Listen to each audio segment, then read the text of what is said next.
आदमी पार्टी के जोश से भरे हुए साथियों, आज फिर हम वापस जंतर मंतर पर आ गए हैं और जंतर मंतर से ही ताकत लेके गए थे। 2013 में पार्टी बना के दिल्ली में एजुकेशन पे काम करना शुरू किया, स्वास्थ्य पे काम करना शुरू किया, बिजली पानी पे काम करना शुरू किया। आपसे ताकत ली, इस जंतर मंतर की मिट्टी से ताकत मिलती है, लेकिन इस ताकत को लेके जो काम करना शुरू किया, भारतीय जनता पार्टी उस ताकत से डर रही है, क्योंकि वो ताकत अब दिल्ली की ताकत नहीं बची। आज जब आम आदमी पार्टी के कार्यकर्ता, यहां से एक विधायक गुलाब सिंह के नेतृत्व में कई और साथी गुजरात में जाके जब चुनाव प्रचार करते हैं और ये कहते हैं देखो दिल्ली में इतना शानदार काम हो रहा है, तो गुजरात के लोग भी उस पर यकीन करते हैं और एक उम्मीद जागती है गुजरात के लोगों में कि भारतीय जनता पार्टी इतने दिनों से जो ड्रामा कर रही है लोकतंत्र का, डेवलपमेंट का, उसकी जगह अब हमको केजरीवाल मॉडल चाहिए। और सूरत के लोग आके वोट लगा देते हैं कि हमको भी केजरीवाल मॉडल चाहिए। आज जिस कानून के खिलाफ हम इकट्ठा हुए हैं, वो कानून केवल दिल्ली सरकार की ताकत को रोकने का कानून नहीं है, वो इस बात को रोकने का भी कानून है कि केजरीवाल जी का जो मॉडल है गवर्नेंस का, वो गुजरात में आगे ना बढ़ पाए, वो उत्तराखंड में आगे ना बढ़ पाए, वो पंजाब में आगे ना बढ़ पाए, वो उत्तर प्रदेश में आगे ना बढ़ पाए। ये कानून इसलिए नहीं बना रहे कि अरविंद केजरीवाल जी के खिलाफ उनकी ताकत कम करनी है, हमारी मंत्रियों की ताकत कम करनी है। ये कानून इसलिए बना रहे हैं कि आप जो ये बढ़ते चले जा रहे हो। हिमाचल प्रदेश के एक छोटे से गांव में रत्नेश भाई पहुंचे तो वहां पे आम आदमी पार्टी की टोपी लगाए कार्यकर्ता पहले से खड़ा था, बोले जी हम तो बहुत दिन से इंतजार कर रहे थे कब केजरीवाल जी का आदमी आए और हम वोट लगाएं। और जाके वहां अब वोट मिलने लगा, वहां पे चुनाव जीतने लगे आम आदमी पार्टी के लोग। इससे घबरा रहे हैं। ये कानून से दिल्ली की ताकत को रोकने का कानून नहीं है, ये आम आदमी की बढ़ती ताकत को और पूरे देश में आम आदमी के विश्वास को जो केजरीवाल जी के गवर्नेंस मॉडल में उनका बढ़ रहा है, केजरीवाल जी की राजनीति में उनका बढ़ रहा है, इसको रोकने का कानून है। पिछले दिनों आपने देखा होगा, आप सबसे बात करके, आप सबसे प्यार आशीर्वाद लेके माननीय मुख्यमंत्री जी के मार्गदर्शन में दिल्ली विधानसभा में ऐतिहासिक देशभक्ति बजट पास हुआ कि नहीं? यह कानून उस देशभक्ति बजट के खिलाफ है। भारतीय जनता पार्टी जो कानून लेके आ रही है वो देशभक्ति के खिलाफ है। यह कानून नहीं चाहता, भारतीय जनता पार्टी नहीं चाहती कि दिल्ली में 2047 में केजरीवाल जी इस तरह से काम करते रहे कि 2047 में ओलंपिक खेल करा लिए जाएं दिल्ली में।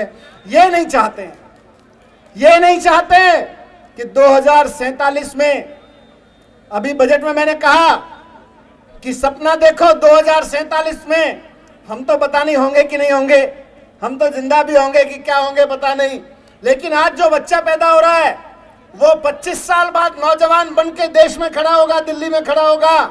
हमने कहा सपना देखो और उस पर काम करना शुरू करते हैं कि आज जो बच्चा 1 साल का, 2 साल का, 3 साल का है, 25 साल बाद वो नौजवान बन के खड़ा हो, दिल्ली की युवा शक्ति बन के खड़ा हो, तो उसकी इनकम सिंगापुर के में बैठे हुए उसके नौजवान की इनकम के बराबर होनी चाहिए। ये भारतीय जनता पार्टी नहीं चाहती है कि आज से 25 साल बाद भी सिंगापुर जैसी इनकम हमारे नौजवानों की हो। ये इसके खिलाफ कानून लेके आए। ये जो कानून लेके आए हैं, ये नहीं चाहते हैं कि हमारे बच्चे पढ़ें आगे, ये नहीं चाहते हैं कि हमारे अस्पताल ठीक से काम करें। जो महिलाओं के लिए आज इतने साल हो गए, 75 साल हो गए देश की आजादी को, 75 साल में महिलाओं को अलग से मोहल्ला क्लिनिक बनाने का कहीं नहीं सोचा गया, कोई प्राइमरी हेल्थ सेंटर बनाने का नहीं सोचा गया। केजरीवाल जी सोचते हैं कि महिलाओं के लिए अलग से मोहल्ला क्लिनिक बनाए जाएं। ये जो कानून ला रहे हैं, ये महिला मोहल्ला क्लिनिक को रुकवाने का कानून है, क्योंकि इनको पता है कि केजरीवाल जी जो कहते हैं वो करके दिखाते हैं। अगर केजरीवाल जी ने कहा है कि महिलाओं के लिए 100 अलग से क्लिनिक बनेंगे तो ये करके दिखाएंगे। इन्होंने कहा है कि 2047 में ओलंपिक दिल्ली में होंगे तो ये करके दिखाएंगे। इन्होंने कहा है कि 2047 में हर एक नौजवान की आय, उसकी इनकम सिंगापुर के नौजवान के इनकम के बराबर होनी चाहिए, तो ये करके दिखाएंगे। ये कानून भारतीय जनता पार्टी इसलिए लाई है क्योंकि केजरीवाल जी फैसला लेते रहे, इनके मंत्री फैसला लेते रहे, तो निश्चित रूप से चीजें आगे बढ़ जाएंगी। इसको रोकना है, इसको ये रोकना चाहते हैं। ये नहीं चाहते कि हमारे बच्चे आगे पढ़ें, ये नहीं चाहते कि हमारे यहाँ नौजवानों को रोजगार मिले, क्योंकि बच्चे अगर पढ़ गए और नौजवानों को रोजगार मिल गया तो इनके घनचक्कर बनाने के चक्कर में कोई नहीं आएगा। बीजेपी नहीं चाहती है कि हमारे बच्चे पढ़ें, बीजेपी नहीं चाहती है कि हम अपने अस्पताल ऐसे करें कि वहां पे हर आदमी का इलाज हो सके। बीजेपी नहीं चाहती है, आपको पता है कितनी महंगी बिजली है पूरे राज्यों में। जहां जहां भी भारतीय जनता पार्टी की सरकार है, हर एक राज्य में दिल्ली से कम 5-5, 6-6 गुना महंगी बिजली है, कम से कम 5-5, 6-6 गुना। बीजेपी इस बात से दुखी है क्योंकि अब उत्तर प्रदेश की जनता पूछने लगी है, गुजरात की जनता पूछने लगी है कि भाई केजरीवाल जी अगर दिल्ली में बिजली के बिल 0 कर सकते हैं और दिल्ली की 80% जनता को बिजली 0 बिल पे मिल सकती है, तो गुजरात में क्यों नहीं मिल सकती, उत्तर प्रदेश में क्यों नहीं मिल सकती, उत्तराखंड में क्यों नहीं मिल सकती, जहां जहां बीजेपी की सरकार है वहां वहां क्यों नहीं मिल सकती। और इसी बात को पूछते हुए आज गुजरात में भी बटन दब रहा है झाड़ू पे, उत्तर प्रदेश में भी दबेगा, उत्तराखंड में भी दबेगा, पंजाब में भी दबेगा, हिमाचल में भी दबा, बेंगलोर में भी दब रहा है, जहां भी आप जा रहे हो वहां पे दब रहा है। ये इसको रोकना चाहते हैं। ये चाहते हैं कि बिजली महंगी होती रहे, पानी महंगा होता रहे, स्कूल महंगे होते रहे, अस्पताल महंगे होते रहे, और आम आदमी इनके सामने भीख मांगने के लिए खड़ा रहे कि मैं अपने बच्चों को पढ़ाऊं कैसे, मैं इलाज कैसे कराऊं, मैं रोजगार कैसे लूं।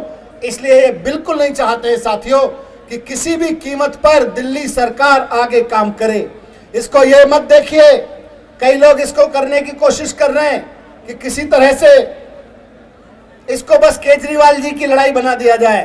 ये लड़ाई केजरीवाल जी की नहीं है, ये आम दिल्ली वाले की लड़ाई है, ये आम हिंदुस्तानी की लड़ाई है। आम हिंदुस्तानी के हाथ कमजोर किए जा रहे हैं कि जब वो बटन दबा के आए वोट पे, वो सरकार चुन के आए, तो उसकी चुनी हुई सरकार कुछ ना कर सके और एलजी साहब 6-6 महीने तक फाइल लेके बैठे रहे। ये इसके लिए किए जा रहे हैं। तो मैं आप सबके सामने यही रखने आया था। हमारे मुख्यमंत्री जी हमारे बीच में हैं, अपनी बात रखेंगे। मैं समझता हूं कि थोड़ी देर एक बार माहौल बना दें उनके लिए। भारत माता की। बीजेपी वाले काले कानून वापस लो, वापस लो। जोर से, ऐसे नहीं, देश की संसद दूर नहीं है, जोर से चिल्लाओगे तो आवाज पहुंच जाएगी। काले कानून वापस लो।